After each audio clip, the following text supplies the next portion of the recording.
Hey everyone, I'm Rather Incoherent. I'm recording this on the third day of the expansion. I've played through 13 decks now. Not all of that's aired on the channel yet, but it'll be going up eventually.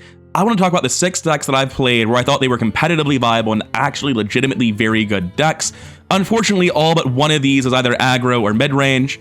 Although, to be fair, I'd honestly say that with the exception of Amalgam mechs, they all have pretty thoroughly mid-range game plans, even though they can win games very, very early.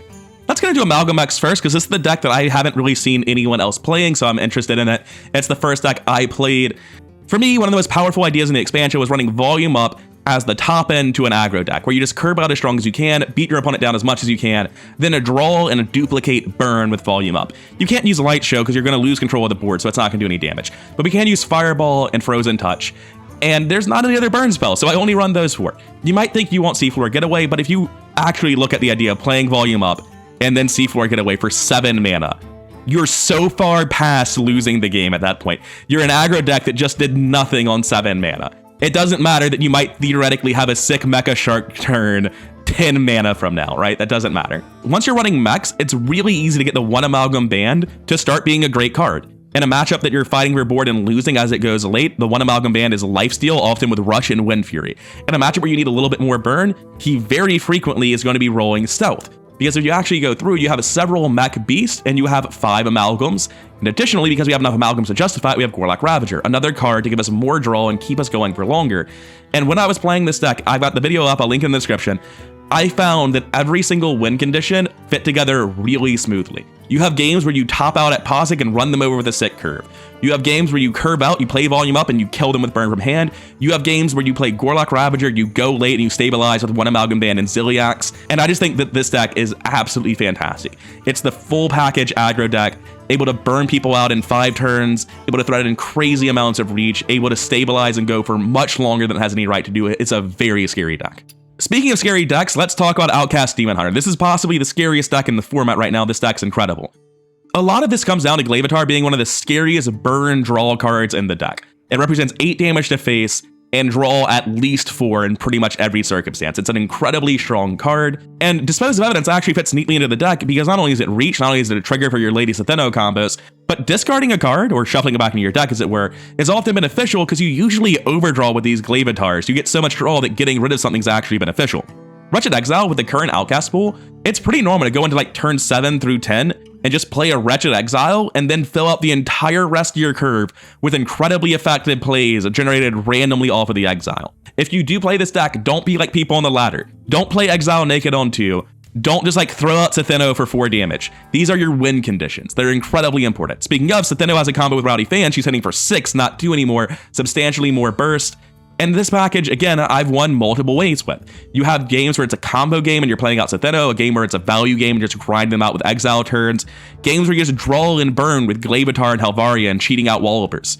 Also, of note on this deck, you don't want to run a bunch of other rush minions. I've seen people running Chow. It doesn't strike me as a good thing, because in this deck, the only things you draw off Rush the Sage are 0 mana Fierce Outsiders for mana cheat and board fighting, Helvaria, which is essentially Bloodlust in this deck because of your 0 mana rushes and your securities, and Vengeful Wallopers, which will likely cost a 0 mana very soon. The more rushes you run, the less dense the quality of Rush the Stage gets, and it is one of the strongest cards in the deck. This doesn't play like a typical aggro deck. It's super explosive in the mid game, but in the early game, I've actually found that if I mulligan for 1-drops, with the exception of Slither Spear, everything that's 1-drop in this deck isn't really great in the early game, and oftentimes you'll find you run out of value. What you really want to mulligan for is Rush the Stage and Glaivatar.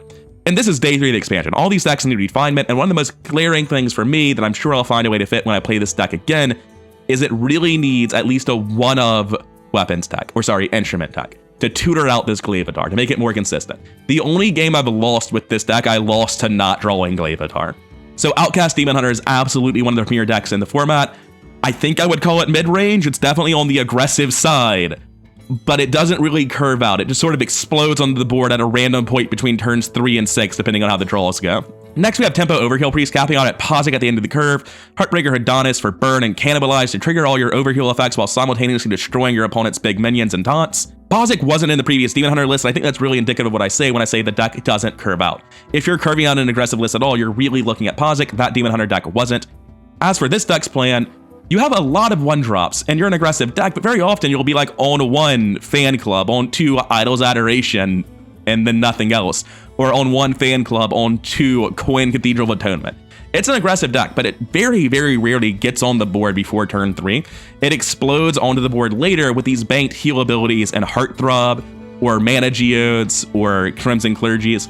It's really about evaluating how and when to use these overheal effects and making sure you don't run out of steam too early. And it's just like a delayed board flood deck that tries to close out the game relatively quickly and beat your opponent to death. It's not that complicated, but it's new and it's interesting and it's surprisingly effective. It's also got a great counter matchup into any hard aggro decks, just due to the existence of cards like Sun Fury, Clergy, Fan Club, and especially Cannibalize. It's very hard for an aggro deck to simultaneously beat you on board and kill you fast enough to prevent you from outvaluing them in the late game. Amalgam Totems is the distant cousin to Amalgam Mechs. Totem Shaman's pretty close to viable, but I felt since I was already running Mistakes in Amalgam of the Deep, and I was also already running Rotgill, I should be running Clownfish, I should be running Amalgam Band, I should be running Gorlock Ravagers. So I made room for those, fit it all together. And this deck is monstrous. In terms of playing for board, it crushes the mech deck. This has some of the strongest curves in the game. If you're playing this, you will have no shortage of games where you just blow your opponent out with Anchored Totem into Carving Chisel or into Schooling. The ability of this deck to fight for board early and explode into really powerful boards is tremendous. Something that can't be understated is when you're using Amalgam of the Deep on totems, the Discover pool was minuscule. You can't get Amalgam because you can't discover the card that is doing the discovering. So the Discover pool is Mistake, 1 Amalgam Band, Anchored Totem, Flame Tongue Totem, Grand Totem Eyesore, Party Favor Totem, and Gigantotem. So what are the bad hits there? It's not Gigantotem, it's not Grand Totem Eyesore, it's not Anchored Totem. The only bad hit you can get is Flame Tongue Totem, Party Favor Totem, Mistake. If you get 1-man Band, Grand Totem, Anchored Totem, Gigantotem, any of those, it's disgusting. The power of Amalgam of the Deep is so high in this deck, it's ridiculous. Additionally, you'll also rarely have the curve where you like Clownfish into Gorlock Ravager and you discover Murlocs looking for War Leader to just kill someone with pseudo Bloodlust effects. This deck is insane at fighting for board. Jive Insect might actually just be better as a 1-up Bloodlust. The one time I played this, Rag went face and I lost the game because I wasn't fighting for board. It was very sad. But this deck is so much better at curving out and running your opponent down than any other deck I've played in the format. However, once it loses board, it's done. In my experience, that doesn't happen that often. It's excellent at fighting for board. Next up, we have our 1 control deck for the format. You all knew it was coming. It's XL Blood. 40 card Blood is just the premier deck for not letting aggro decks kill you. Against any fast matchup, basically I found that this deck is favored.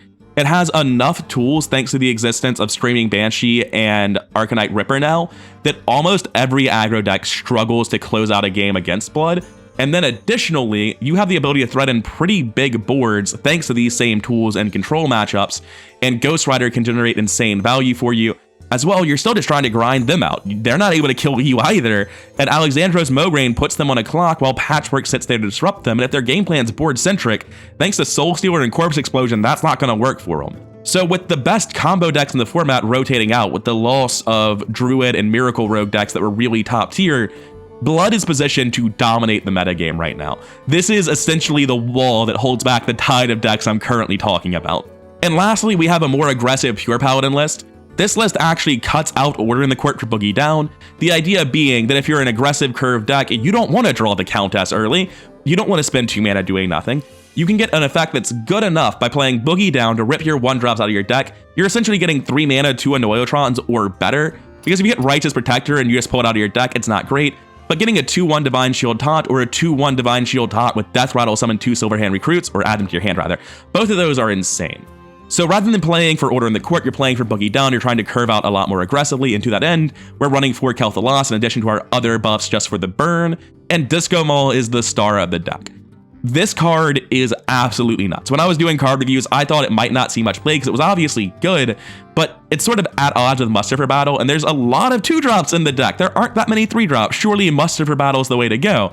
And it turns out this regularly reads like 2 mana, kill 2 minions, summon an 8/8. It's actually just nuts. It is the strongest card in the deck. It's the reason this is a top tier deck. And it's also just old Pure Paladin, right? It's less consistent in its late game, but it's also more reliably not having bad draws, because now when you are getting those games where you draw nothing and Order in the Court, Order in the Court isn't getting played anymore. Now you're playing Boogie Down, you're getting a board, you're making your next draws more likely to be relevant to the game situation, as opposed to playing Order in the Court and crying until turn 6 when you got to play the Countess, at which point maybe you could get lucky and win. This deck's aggressive curve is much better, with just a small handful of top-end cards that are incredibly threatening, and then light race to cheat outs. It's a really, really strong deck, and I would highly recommend anyone who thought the old Pure Paladin was too slow to give this a shot, because it is substantially faster. I have a soft spot for Amalgam X. It's probably not the best deck I just showed, but it's the deck that I made that no one else is talking about, and it's the only thing that really felt like it was heating up. Other people mentioned Amalgam Totems. I haven't seen anyone else playing Volume Up Mech Burn. This deck is my brainchild, and I'm thrilled to see it actually standing toe-to-toe with this other stuff. Unlike all my other brain children that are currently in the dumpster, we aren't going to talk about them. Anyways, I hope these decks are interesting to you. I hope you can make good use of them on the ladder. If you do find yourself copying any of these, best of luck playing them. I've been rather incoherent. Hope you enjoyed this brief overview of my day 3 meta recap about what I've been seeing doing well. And if you did, like, comment, subscribe, all that stuff really does help the channel grow. I greatly appreciate it. And I'll see you in the next one.